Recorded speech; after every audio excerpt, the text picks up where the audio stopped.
to celebrate what is on offer here in Harlow, of which, as we know, there is a lot. So I'd like to thank you all for coming and for making it such a great morning. I'd like to introduce our panel. The topic that we wanted to discuss this morning amongst the panel, and then for questions and answers amongst yourselves, is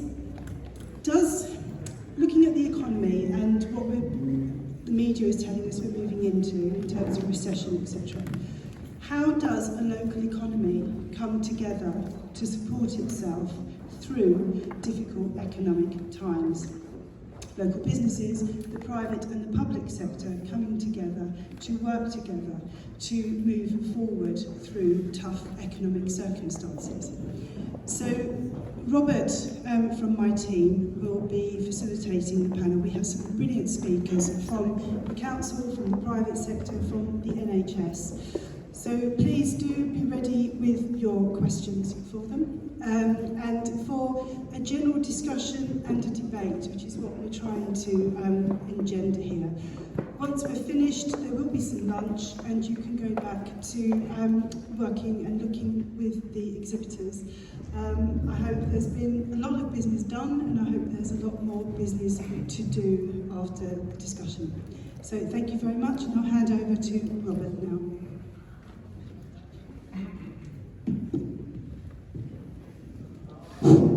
Thank you, Anita.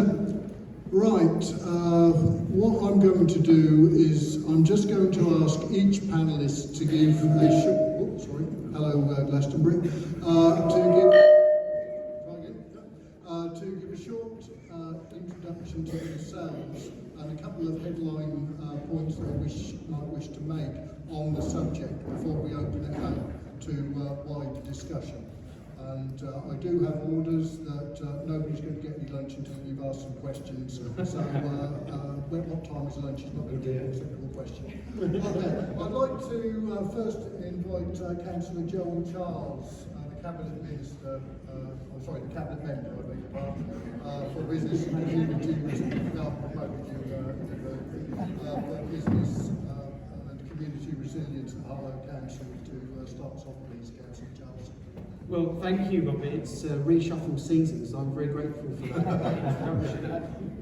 As Robert has said, I'm Councillor Joel Charles. I am the Cabinet Member for Business and Community Resilience.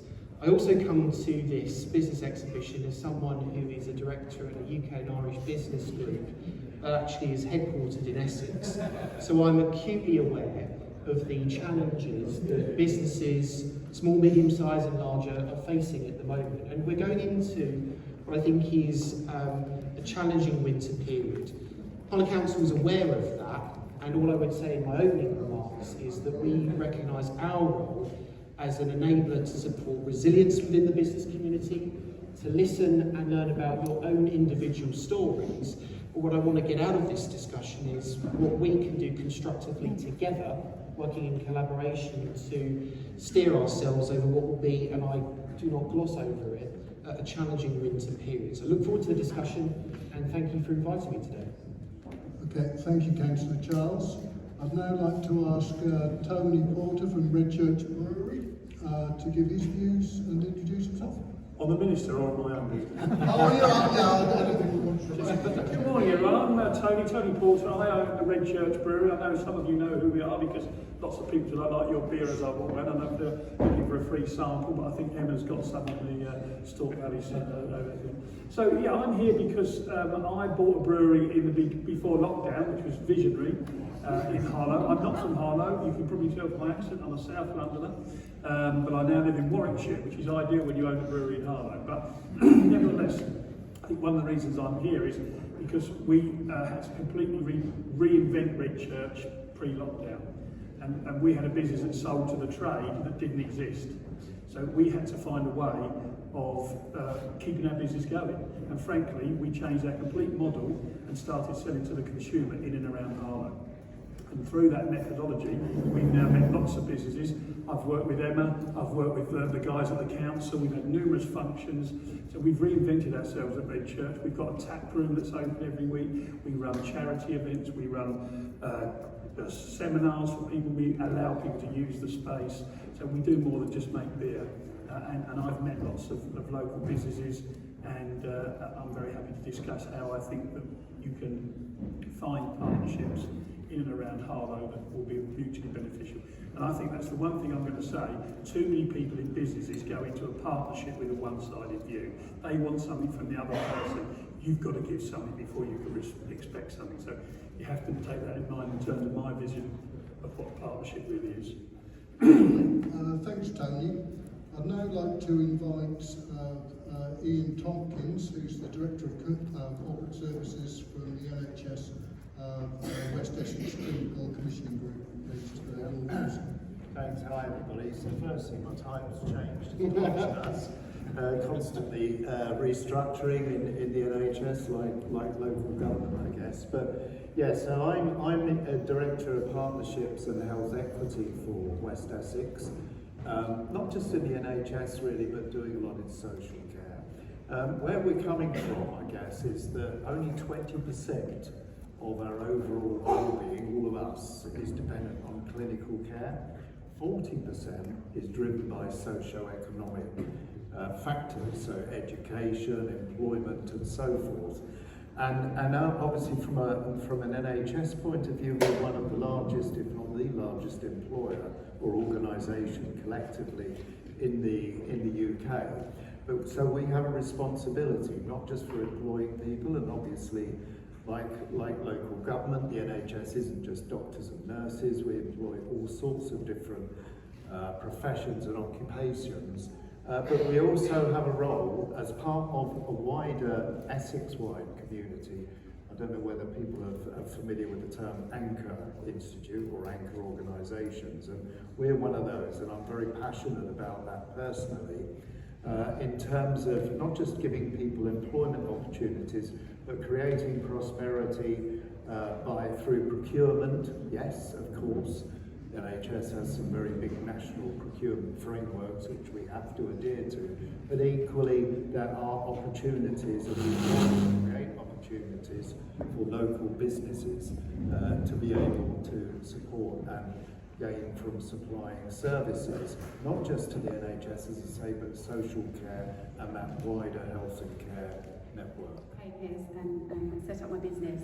It's just me and my business, and I work with a lot of different collaborators. What's really, really important for me as a small business in Harlow, and what's becoming more increasingly important, is being able to collaborate and work and network well with other businesses. I sat on the board for the Chamber of Commerce and in the Harlow Chamber.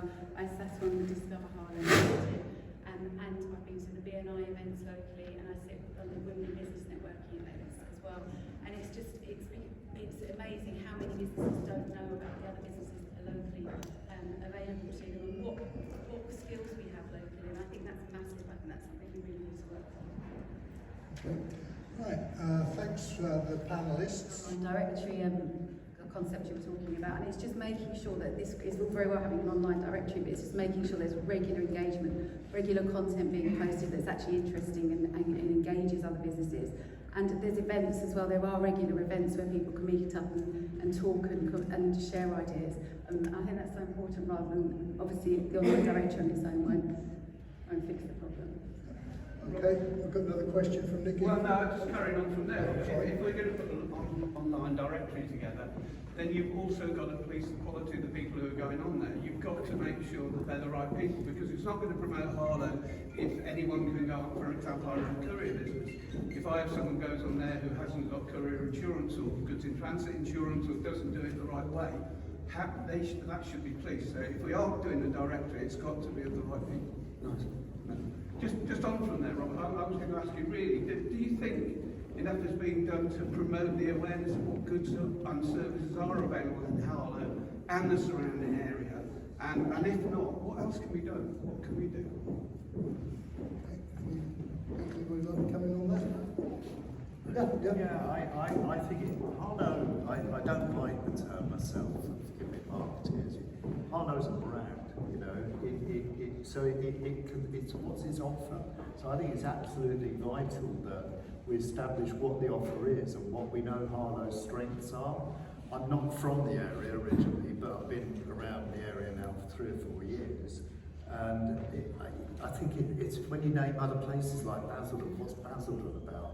Certain towns or cities, you know what their speciality is. And I think Harlow, often hear it talked about as the M11 corridor, but it's not just about getting people that live elsewhere coming in and out and taking the jobs. It's what can we do locally for people?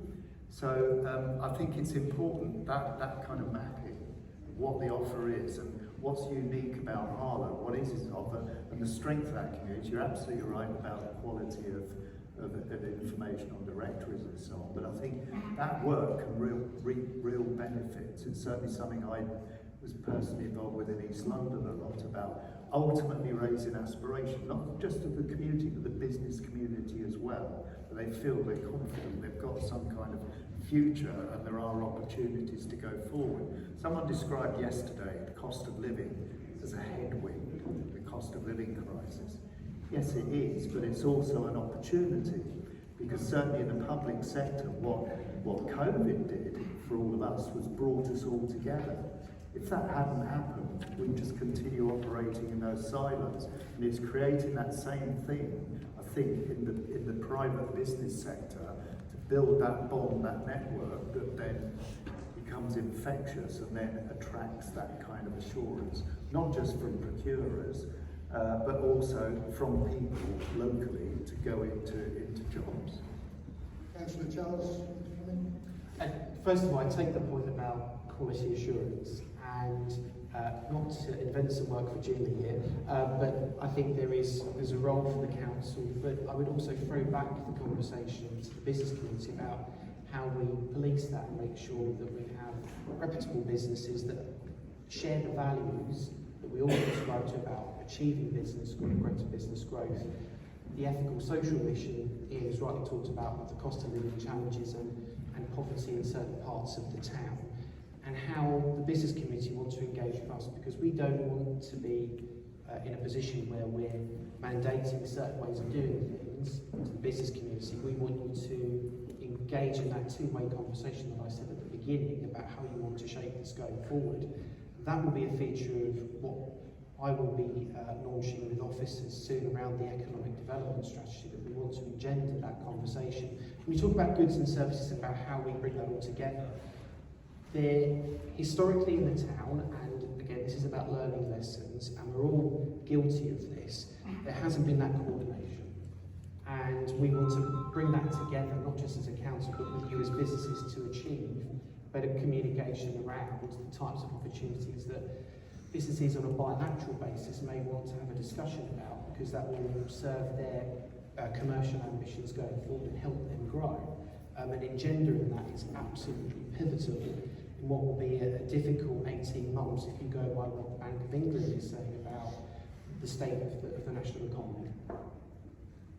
There's also MMN networking. I mean, one of the things, we're all busy people, and I know if you look at the statistics when you have these events, you get a lot of drop-off. People don't turn up because they probably think I'm too busy doing something else. And so my advice is spend the time, come to these events.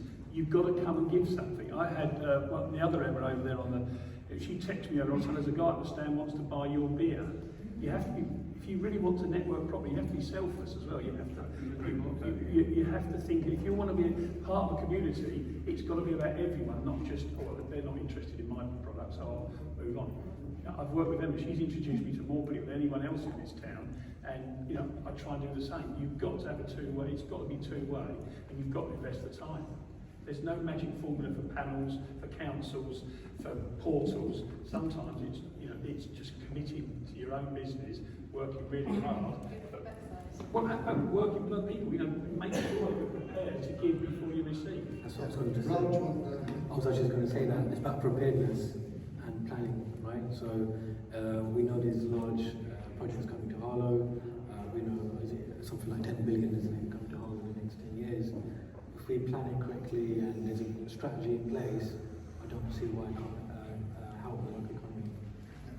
Raj is too modest to say it, but we had an event on another project in construction in Kent yesterday, and Raj came down. He was networking like a good one. Was another Harlow company. He also we're actually gone somewhere else to go networking. So checks at the moment. Okay. Sorry, Julie. Panellists, I'm the senior partner at Panellists Associates. We've been practicing in Harlow now for 42 years. I just wanted to ask a wider question. Are you aware of any initiatives currently being implemented in other areas of the UK and abroad where local businesses are collaborating with each other that we could consider developing in Harlow? Yes. Yeah, certainly. I was over in Tangring last Friday, and I know that meeting the Chief Executive of the District Council and some health colleagues over there, and then we were talking about apprenticeships, talking to Julie about that earlier, and they've got quite, some of the areas like they've got quite strong small business networks formed, and it'd be good to kind of exchange some ideas and so on around those.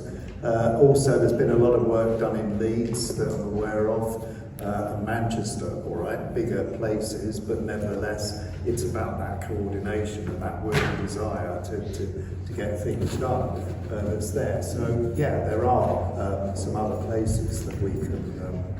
Can I just add, there's in Cambridge, there's the Cambridge Network, which was established by the university and 2 or 3 of the largest organisations that were originally spin-outs. So Arm was one of the businesses that set up the Cambridge Network. That is business to business.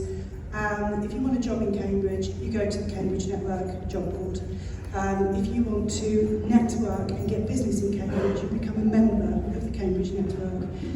Now the public sector are members, both the universities are members, and pretty much, you know, it's got a very, very strong reach, not just in Cambridge now, but slightly further afield.